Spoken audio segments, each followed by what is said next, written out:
আল্লাহ ডেকে বললেন, ইব্রাহিম দেখি হৃদয়ে কার জন্য দরদার ভালোবাসাটা বেশি, যাও আমার সন্তুষ্টির জন্য 86 বছর বয়সে পাওয়া কলিজার টুকরা দুধের বাচ্চা ইসমাইলকে জবাই করে আমার খুশি অর্জন করো। জবাই করো, স্যাক্রিফাইস করো, আমার জন্য উৎসর্গ করো। এবার আল্লাহ দেখলেন সাইয়েদনা ইব্রাহিমের হৃদয়ের মধ্যে ইসমাইলের জন্য ভালোবাসা বেশি না কম? কত বেশি জানেন? সাইয়েদনা ইসমাইল যখন দুনিয়াতে এসেছে তখন সাইয়েদনা ইব্রাহিম আলাইহিস সালামের বয়স ছিল 86। কত? আপনাকে বাগের পেটে 86 বছর বয়সে কারো বাচ্চা কাচ্চা হয়? হ্যাঁ, আছে এরকম পালোয়ান? আছে কেউ? নাই। সাইয়েদনা ইসমাইল যখন এসেছে দুনিয়ায় তখন সাইয়েদনা ইব্রাহিমের বয়স কত ছিল? 86। তার মানে 86টা বছর আল্লাহর কাছে কাঁদছে আর দোয়া করছে, আল্লাহকে সন্তান দাও দাও দাও, দেয় নাই। 86 বছর বয়সে যে সন্তানটা দিল, ওই সন্তানের প্রতি মায়া, দরদ, মহব্বত, ভালোবাসা বেশি না কম? আল্লাহ দেখতে চাইলেন এই ছেলের জন্য মায়া বেশি নাকি আল্লাহর জন্য বেশি? আল্লাহ ডেকে বললেন, ইব্রাহিম দেখি হৃদয়ে কার জন্য দরদার ভালোবাসাটা বেশি, যাও আমার সন্তুষ্টির জন্য 86 বছর বয়সে পাওয়া কলিজার টুকরা দুধের বাচ্চা ইসমাইলকে জবাই করে আমার খুশি অর্জন করো। জবাই করো, স্যাক্রিফাইস করো, আমার জন্য উৎসর্গ করো।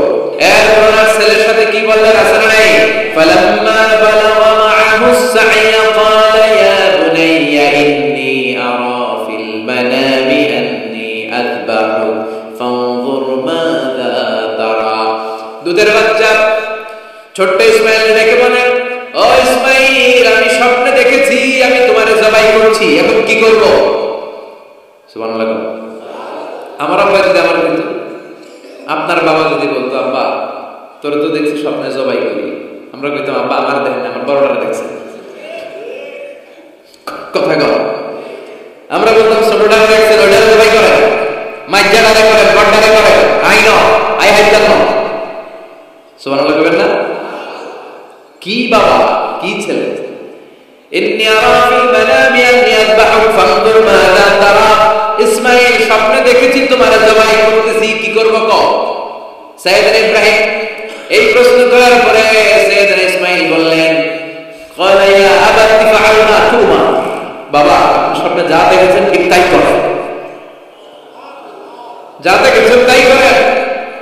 আমগো পোলা গোলাও পোলা, ওনার গোলাও পোলা। সাতাজিদুনি ইনশাআল্লাহু মিনাস সাবিরিন। আব্বা আমি তো ডরাই না, আপনি ডরাই না। আমি ভয় পাই নাই, আমি ভয় আছে, আপনি ভয় পাবেন না। আল্লাহু আকবার। কি ছেলে দিয়েছিল আপনারে? ইফআল মা তুমার সাতাজিদুনি ইনশাআল্লাহু মিনাস সাবিরিন। ও বাবা আপনি ভয় পাবেন না, ইনশাআল্লাহ আপনি আমারে ধৈর্যশীল দেখতে পাবেন, আপনি আমারে ধৈর্যশীল দেখতে পাবেন। তাহলে ছেলের সাথে কি কথা হয়েছে কোরআনে আছে না নাই? বলতে দেরি, ছুরি নিয়ে গলার মধ্যে ছুরি চালাতে 1 সেকেন্ড দেরি করে নাই। সুবহানাল্লাহ পড়েন।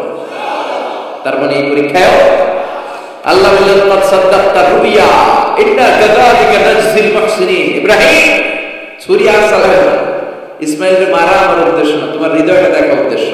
এই ইসমাইল মরে গেলে তো সব ঘটনা উলটপালট লেগে যাবে, কারণ আখিরি জামানার পয়গম্বর বিশ্বনবী মুহাম্মদ রাসূলুল্লাহ সাল্লাল্লাহু আলাইহি ওয়াসাল্লাম এই ইসমাইলের বংশে পৃথিবীতে আগমন করবে। চিল্লায় ঠিক কি না? ইসমাইলকে বাঁচিয়ে রাখা আল্লাহর জন্য ওয়াজিব, আল্লাহ নিজের জন্য এটাকে আবশ্যক করেছেন। সুবহানাল্লাহ। Could you imagine কি স্যাক্রিফাইস তিনি করেছেন? প্রতিটা পরীক্ষায় পাস। পরীক্ষার ফলাফলে আল্লাহ কি বললেন? তোমার আমি কি বানাইলাম? নেতা। নেতা হওয়া এত সোজা না। লিডারশিপ কোয়ালিটিটা অনেক গুরুত্বপূর্ণ কোয়ালিটি, এটা চাইলেই পাওয়া যায় না। এটা নিজেকে তিলে তিলে পরীক্ষায় উত্তীর্ণ করে, কষ্টি পাথর দিয়ে যাচাই বাছাই হওয়ার পরে নিজেকে প্রমাণ করে করে নেতা হতে হয়। চিৎকার করে বলেন ঠিক কিনা? আল্লাহ বললেন, আমি আমার খালিলের খালি পরীক্ষার উপর পরীক্ষা নিলাম। যারা আল্লাহ ভালোবাসে বেশি তার জীবনে পরীক্ষা। বিশ্বনবীর আল্লাহ বোঝাতে চাইলেন, ও আমার নবী আপনার জীবনটা পরীক্ষাময়, এত পরীক্ষা থেকে বিচলিত হওয়ার কিছু নাই, টেনশনে পড়ার কিছু নাই, নিরাশ হওয়ার কিছু নাই। আপনার পিতা ইব্রাহিমকেও এরকম অনেকগুলো আমি পরীক্ষা নিয়েছি, আর প্রতিটা পরীক্ষায় আমার ইব্রাহিম খলিল সফলতার সাথে উত্তীর্ণ হয়েছে। আশাদ্দুন নাসি বালাআন আল আম্বিয়া, এই পৃথিবীতে সবচেয়ে বেশি বালা মুসিবত আর পরীক্ষা আসে নবীদের। কাদের? সুম্মাল আমসাল ফাল আমসাল, এরপরে সিদ্দিকীনদের, শুহাদাদের, সালেহীনদের। ইবতালা আর-রাজুলু হাসাবা দীনি, ব্যক্তির দিনদারি যত বেশি তার উপর আল্লাহর পরীক্ষা। এজন্য মুমিন পরীক্ষাতে ভয় পায় না, মুমিন কখনো বিচলিত হয় না, মুমিন ভরসা রাখে একজনের উপর। চিল্লায় বলেন তিনি কে? আল্লাহ বললেন পরীক্ষার পর পাহাড় সম পরীক্ষা দিয়ে আমি আমার খলিল ইব্রাহিমকে যাচাই করেছি। একটা পরীক্ষায় ইব্রাহিম ফেল করে নাই, প্রতিটা পরীক্ষায় পাস। এগুলো বলে বলে বিষ্ণুনবীর আল্লাহ সান্ত্বনা দিচ্ছেন, নবী ওরা আপনারে গালি দেয় জাদুকর বলে, ওরা আপনারে গালি দেয় গণক বলে, ওরা আপনারে কবি বলে গালি দেয়, ওরা আপনারে পাগল বলে গালি দেয়, একটার পর একটা পরীক্ষায় আপনি জর্জরিত হচ্ছেন। নবী আপনার পিতা ইব্রাহিম তার চেয়েও বেশি পরীক্ষায় পড়েছে। দুনিয়াতে আমরাও যারা পরীক্ষার শিখা, আমরাও সাইয়েদনা ইব্রাহিমের জীবনী থেকে শিক্ষা নেওয়ার দরকার আছে না নাই? গালি আসবে, মন্দ কথা আসবে, বিপদ আসবে, জেল জরিমানা আসবে, ঝুঁকি আসবে। এই ঝুঁকি আর রিস্কের মধ্য দিয়ে কালিমার দাওয়াতের প্রচারের কাজ করতে হবে। চিল্লায় এখন ঠিক কিনা? এটাই মুমিনের বৈশিষ্ট্য। ঝুঁকি, বিপদ, পরীক্ষা, বালা, মুসিবত এগুলো মুমিনের লক ছাড়ে না, পিস ছাড়ে না। কারণ মুমিনরে পছন্দ করে কে? মুমিন খুব ভালো করেই জানে বিপদের পরে বিজয় দান করবে কে। রাত্রি যত গভীর হয়, সুবহে সাদিকের সময় কাছে আসতে থাকে, গর্ভবতী নারীর পেটের ব্যথা যত বাড়তে থাকে, নতুন মেহমান দুনিয়ায় আসার সময় ঘনাতে থাকে, তেমনি ইসলামের পক্ষে যারা কথা বলে তাদের উপর বিপদ, ঝুঁকি, অত্যাচার, অনাচার যত বাড়তে থাকে, কালেমার বিজয়ের সময়টাও কাছে আসতে থাকে, কাছে আসতে থাকে। এই নাজরানা আমাদেরকে দিতে হবে। পরীক্ষায় আমাদেরকে সাইয়েদনা ইব্রাহিমের মতো উত্তীর্ণ হতে হবে। জালিমরা বেশি দিন থাকতে পারে না, এটা ইতিহাস সাক্ষী। কথা বলেন, যারা জুলুম করে তাদের জন্য তো সাহায্য নাই, যারা মাজলুম তাদের জন্য সাহায্য। বদরের প্রান্তরে 313 জন মাত্র দরিদ্র, গরিব, মাজলুম সাহাবী, তাদের জন্য আকাশ থেকে ফেরেশতা দিয়ে নুসরাত সাহায্য করেছে কে? তার মানে মাজলুম আল্লাহর পক্ষে আর জালিমের বিপক্ষে, ঠিক না? জালিমের জন্য কোনো সাহায্য নাই, বরং দুনিয়ায় যারা জুলুম করে তাদের ক্ষমতা বেশি দিন থাকে না। ফেরাউন বেশি দিন থাকে না, থাকছে? নমরুদ বেশি দিন থাকে না, থাকছে? থাকতে পারে না। যারা দুনিয়াতে রক্ত ঝরায় এরা থাকতে পারে না, বরং যাদের রক্ত ঝরে তাদেরকে আল্লাহ বিজয় দিয়ে দেয়। আর যারা রক্ত ঝরায় এদের শেষ রক্ষাও হয় না, এরা জান নিয়ে পালাবার সুযোগ পায় না। কথা বলেন।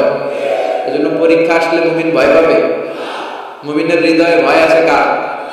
চিল্লায় বলে আল্লাহর ভয় নিয়ে থাকতে হবে। সাইয়েদনা ইব্রাহিমকে একটার পর একটা পরীক্ষায় আল্লাহ ফেলেছেন, একটার পর একটা পরীক্ষায় আল্লাহ ফেলেছেন, কিন্তু এই পরীক্ষায় তিনি গোল্ডেন ক্লাস। সুবহানাল্লাহ।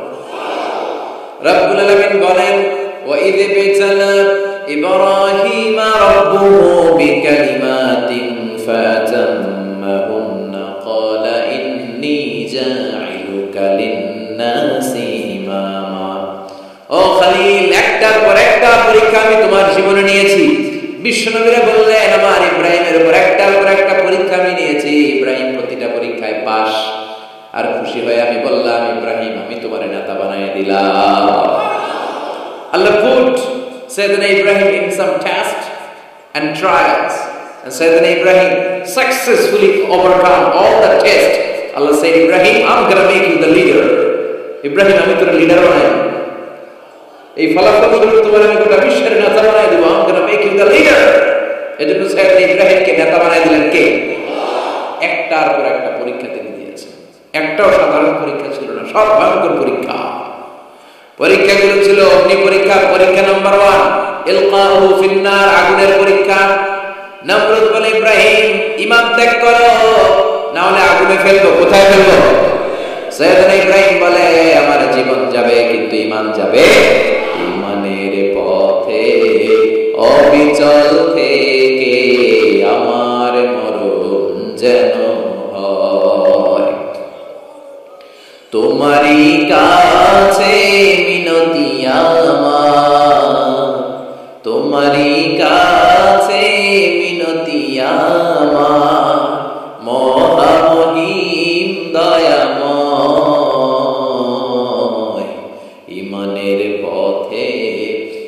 অবিচল থেকে আমার মরণ যেন হয়। পড়ে না আমি নমরুদ বলে ইব্রাহিম ঈমান ছাড়ো, তারাও আগুনে ফেলবো। ইব্রাহিম বলে জীবন যাবে কিন্তু ঈমান যাবে। তার মানে পরীক্ষায় পাস, আগুনে ফেলে দেয়া হলো, ঈমান হারা করতে পারে না নমরুদ। তার মানে আগুনের পরীক্ষা কি ফেল না পাস? পরীক্ষা নাম্বার 1। পরীক্ষা নাম্বার 2 আল্লাহ বললেন ইব্রাহিম কলিজার টুকরা সন্তান ইসমাইলকে আর প্রিয়তমা স্ত্রী হাজারকে মক্কার ধুধু প্রান্তরে রেখে আসো, যেখানে কোনো মানুষ নাই, কোনো পাখি নাই, কোনো প্রাণী নাই, কোনো খাওয়ার পানিও নাই, কেউ নাই, জনমানব শূন্য এলাকার মধ্যে ফ্যামিলির সবাইকে রেখে আসো, ইসমাইলকেও রেখে আসো, হাজারকেও রেখে আসো। কোনো টু শব্দ করলেন না। সেদিন ইব্রাহিম কিছু জিজ্ঞেস করলেন না, বলার সাথে সাথে ওনার স্ত্রী আর কলিজার টুকরা বাচ্চাটারে মক্কার ধুধু প্রান্তরে রেখে দিয়ে আসলেন। এই পরীক্ষায়ও কথা বলেন, এই পরীক্ষায়ও আমাদেরকে যদি আল্লাহ বলে যাও তোমার সন্তান তোমার স্ত্রীকে রেখে আসো সাহারা মরুভূমিতে, পারবেন? হ্যাঁ, কি পরীক্ষা দিয়ে আল্লাহ প্রিয় হয়েছে। তার মানে আগুনের পরীক্ষায় পাস, ফ্যামিলি বিসর্জন দেওয়ার পরীক্ষায় পাস। আবার আল্লাহ বললেন ওয়াজআলনা ফি যুররিয়াতিহিন নুবুওয়াতা ওয়াল কিতাব, আমি খুশি হয়ে এই ইব্রাহিমের বংশের মধ্যে নবুয়ত দিয়েছি, আবার কিতাবও দিয়েছি। সুবহানাল্লাহ। তিনি নবুয়ত দিয়েছেন। পৃথিবীতে যত নবী আসছে সব সাইয়েদনা ইব্রাহিমের নাতিপুতি। সব কি বিশ্বাস হয় না? এই পৃথিবীতে যত পয়গম্বর এসেছেন তার 99.99% নবীরাই ওনার ছেলে আর নাতিপুতি। চিল্লায় পড়েন আল্লাহু আকবার। এজন্য ওনারা বলা হয় আবুল আম্বিয়া, father of the all prophets, সব নবীদের বাবা। ওনার বয়স যখন 86 তখন আল্লাহ সাইয়েদনা ইসমাইলকে দিলেন। বয়স যখন 100 তখন সাইয়েদনা ইসহাক আলাইহিস সালামকে আল্লাহ দিলেন। এইদিকে ইসমাইল, এদিকে সবাই বলেন এদিকে, এদিকে সবাই বলেন এটা এটা ইসহাক। পৃথিবীতে যত নবী এসেছে সব ইসহাকের চ্যানেলে এসেছে। এই সাইয়েদনা ইসহাক আলাইহিস সালামের চ্যানেলে এসেছে। সাইয়েদনা ইসমাইলের চ্যানেলে নবী নাই, কোনো নবী নাই, নবী ছাড়া চ্যানেল।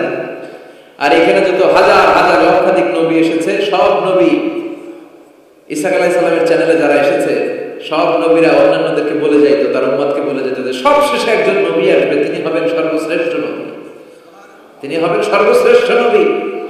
তো এদের এই চ্যানেলে এত নবী, এরা ভাবছে ওই সর্বশেষ নবীটাও এদিক দিয়ে আসবে, কিন্তু আল্লাহ হাজার হাজার লক্ষ নবী এই চ্যানেলে পাঠালেন, কিন্তু সর্বশেষ নবীটা এখানে পাঠালেন না। সর্বশেষ চ্যানেলের নবীটা আল্লাহ এই চ্যানেলে পাঠাইলেন। সর্বশেষ নবীটা সাইয়েদনা ইসমাইলের চ্যানেলে এসেছে। এজন্য ওরা হচ্ছে বনি ইসরাইল আর আমরা হচ্ছে বনি ইসমাইল। সুবহানাল্লাহ বলবেন না? উনার ধর্ম, উনার চেইন থেকে ইহুদিবাদ, খ্রিস্টবাদ, ইসলাম, এই 3 ধর্মের জন্য। ইহুদিবাদ আল্লাহর দেয়া ধর্ম, খ্রিস্টবাদ আল্লাহর দেয়া ধর্ম, কিন্তু আল্লাহর দেয়া শরীয়তের উপর ওরা অবশিষ্ট থাকে নাই, থেকেছে শুধু ইসলাম, ঠিক কিনা? এজন্য আমরা প্রত্যেক নামাজে পড়ি গায়রিল মাগদুবি আলাইহিম ওয়ালাদ-দাল্লিন। ও আল্লাহ, গায়রিল মাগদুব, যাদের উপর তোমার রাগ ক্রোধ, তাদের পথ আমরা চাই না, ওরা হলো ইহুদিরা। ওয়ালাদ-দাল্লিন, আর যারা ভ্রষ্ট তাদের পথ চাই না, এরা হলো নাসারা। 3 ধর্মের গোড়া সাইয়েদনা ইব্রাহিমের সাথে লেগেছে। এজন্য এই 3 ধর্মকে একসাথে বলে কম্পারেটিভ রিলিজিয়ন, তুলনামূলক ধর্মতত্ত্বের ভাষায় অ্যাব্রাহামেটিক ফেইথ। কি বলে? অ্যাব্রাহামেটিক ফেইথ বলে। এজন্য ওনাকে বলা হয় আবুল আম্বিয়া। সব নবীরা এই চ্যানেলে এসেছে, তার মানে সব নবী সাইয়েদনা ইব্রাহিমের নাতিপুতি। আবার এই প্রতিটা নবীর জন্য আল্লাহ তাআলা আকাশ থেকে কিতাব নাযিল করেছেন। চিল্লায়ে বলেন ঠিক কি না? আল্লাহ বলে ইব্রাহিম তোমারও আমি কিতাব দিলাম। সাইয়েদনা ইব্রাহিম আলাইহিস সালামের উপর কিতাব আছে না নাই? ওই কিতাবের নাম কি? কে পারে? ইন্না হাযা লাফিস সুহুফিল উলা সুহুফি ইব্রাহিম ওয়া মূসা। সুহুফ ইব্রাহিম, সাইয়েদনা ইব্রাহিমকে আল্লাহ তাআলা সহিফা দান করেছেন। চিল্লায়ে পড়েন আল্লাহু আকবার। আবার এই নবীর নামে আল্লাহর কোরআনে একটা সূরা আছে না নাই? কথা কর, কি নাম সূরা? সূরা আলিফ লাম রা।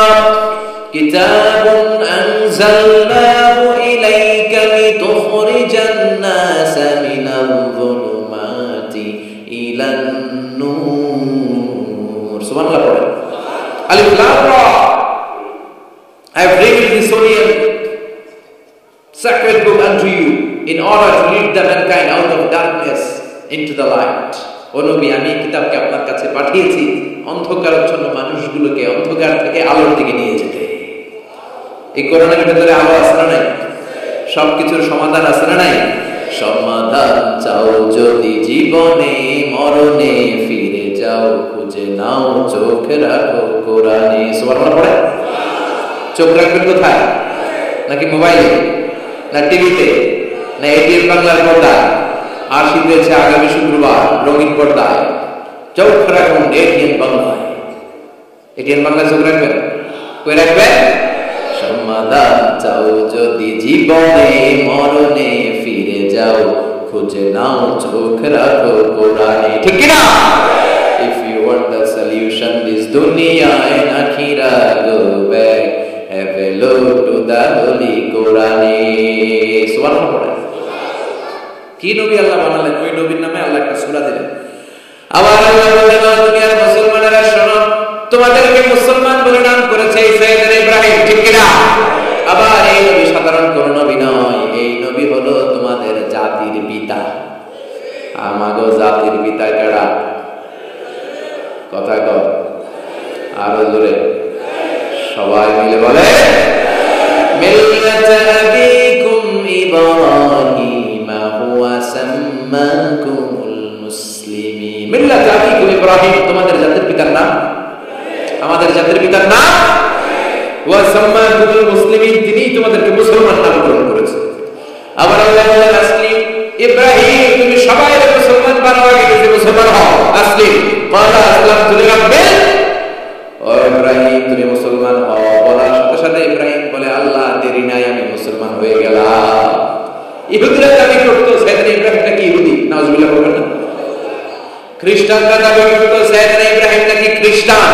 আল্লাহ ইব্রাহিম ইয়াহুদিয়াও ওয়ালা নাসরানিয়াও ওয়ালাকিন কানা হানিফাম মুসলিমা।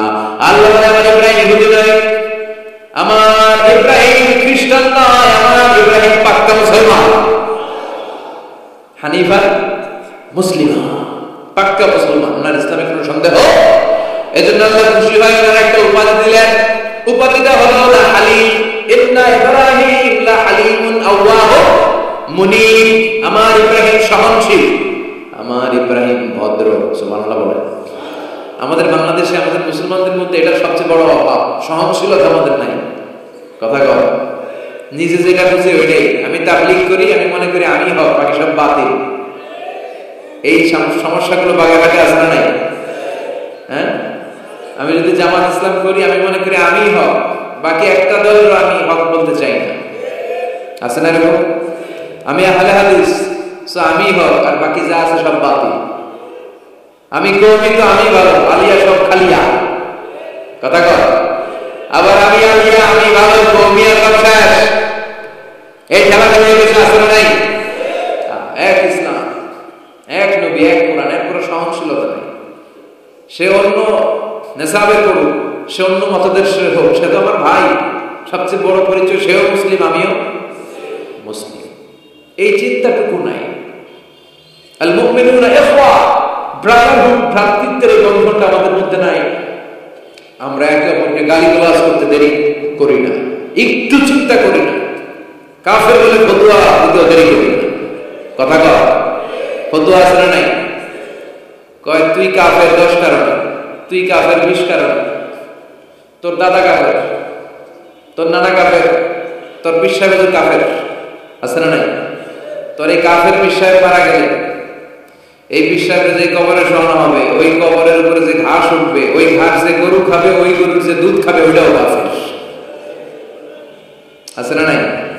খালি ফতোয়াবাজি। আল্লাহ বললেন, আমার ইব্রাহিম ফতোয়াবাজি করে নাই। ইন্না ইব্রাহিম লা হালিমুন আওয়াহু মুনিব, আমার ইব্রাহিম ছিল সহনশীল, ভদ্র একজন নবী। চিৎকার করে বলতে হবে, ঠিক কি না? আবার আল্লাহ বললেন, আমার ইব্রাহিমকে আমি খলিল উপাধি দিয়েছি। ইত্তাখাযাল্লাহু ইব্রাহিমা খলিলা, আল্লাহ বললেন গোটা বিশ্বের মধ্যে থেকে কাউরে আমি খলিল বলে গ্রহণ করি না একমাত্র ইব্রাহিমকে ছাড়া। ইব্রাহিম আলাইহিস সালামকে ছাড়া কাউরে আল্লাহ খলিল বানাইছে? খলিল মানে বন্ধু। খলিল মানে সবাই বলেন খলিল মানে সাইয়েদনা ইব্রাহিমকে বানাইছেন খলিল আর বিশ্বনবীকে বানাইছেন হাবিব। বিশ্বনবীর কি বানাইছে? আর সাইয়েদনা ইব্রাহিম খলিল। बाप बेटा একজন খলিল একজন হাবিব। बाप का बेटा सिपाही का घोड़ा कुछ ना हो तो थोड़ा थोड़ा, ঠিক কি না? বাপ ভালো তার বেটা ভালো তাই মা ভালো তার ঝি, গাই ভালো তার দুধ ভালো রে দুধ ভালো তার ঘি। বাবা যদি ভালো হয় ছেলে ভালো, মা যদি ভালো হয় মেয়ে ভালো, গাই যদি ভালো হয় দুধ ভালো, দুধ ভালো তো ঘি ভালো। কথা বলেন? যেমন বাপ তেমন বেটা। বাবা হলেন খলিল, ছেলে হলো হাবিব। খলিল মানে বন্ধু, হাবিব মানে বন্ধু। খলিল মানে এমন বন্ধু যে বন্ধু আল্লাহরে খুশি করার জন্য কাজ করে। কথা বুঝতে হবে? খলিল মানে এমন বন্ধু যে বন্ধু আল্লাহরে খুশি করার জন্য কাজ করে। আর হাবিব মানে এমন বন্ধু যে বন্ধুরে খুশি করার জন্য আল্লাহ নিজেই কাজ করে। কার দাম বেশি?